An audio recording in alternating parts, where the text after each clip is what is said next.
In a harbor city where seagulls cried like whistles and clocks seemed to tick faster than hearts, lived Nilan, a 26-year-old who wore tomorrow like a heavy coat and yesterday like a shadow.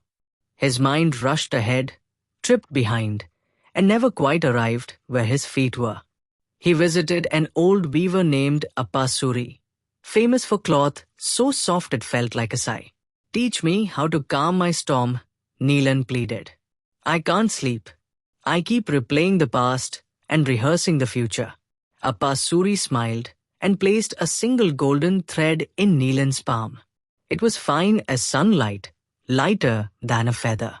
"Carry this to the lighthouse and back," he said, without letting it knot. "That's it?"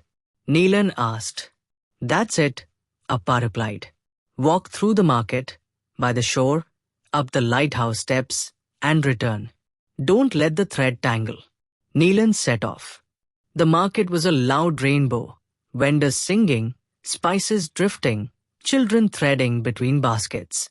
At first, his thoughts tried to sprint. What if I'm too slow? What if I fail? What if... The gold flickered between his fingers.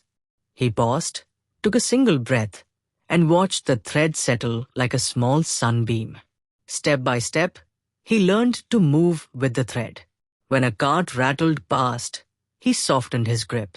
When a dog barked, he felt the thread rest against his skin. When memories tried to tug him backward or worries leapt ahead, he quietly returned to the way the thread glowed in his hand and the way his feet met the ground. By the time he reached the lighthouse, the vine stretched the air into ribbons. The stairs spiraled up like a question mark. People squeezed past, conversations gusted by, and gulls argued with the sky. Nilan kept his eyes on the thread, his ears on his breathing. In, out, in, out. Not tomorrow, not yesterday. This step, this breath, this bright line. He reached the top without a knot. On the way down, the city sounded the same. Bells chattered, waves clapped, sellers sang, but it felt different. It felt like a song he could hear, not a noise that owned him. He wasn't faster. The world wasn't quieter. He was simply here. Back at the loom, Nilan laid the golden thread across Appa Suri's hands. It shone, straight and smooth as a sunrise. "What did you see from the lighthouse?" the weaver asked. "The harbor," Nilan said. "And a kite." He laughed. "But mostly, I saw the thread. Every time my mind ran away, I followed the thread back." Appa Suri nodded. "Peace isn't found by outrunning noise," he said. "Peace is found by holding a single bright thing and letting everything else pass. For some, it's a breath. For some, a prayer. For you today, it was a thread." "How long will it last?" Nilan asked. "As long as you keep returning," said the weaver. "We weave life one breath at a time.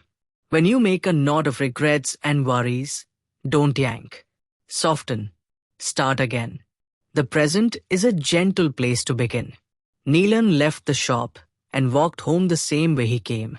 Through the market, by the shore, under arguing gulls. The world remained loud and wonderful. But in his hand, even without the golden strand, he could feel a bright, invisible thread. Breath in, breath out, step, step. Whenever thoughts began to storm, he would touch that thread, and the storm would remember how to rain. That night, he slept, not because the clock slowed, but because he finally arrived where his pillow was.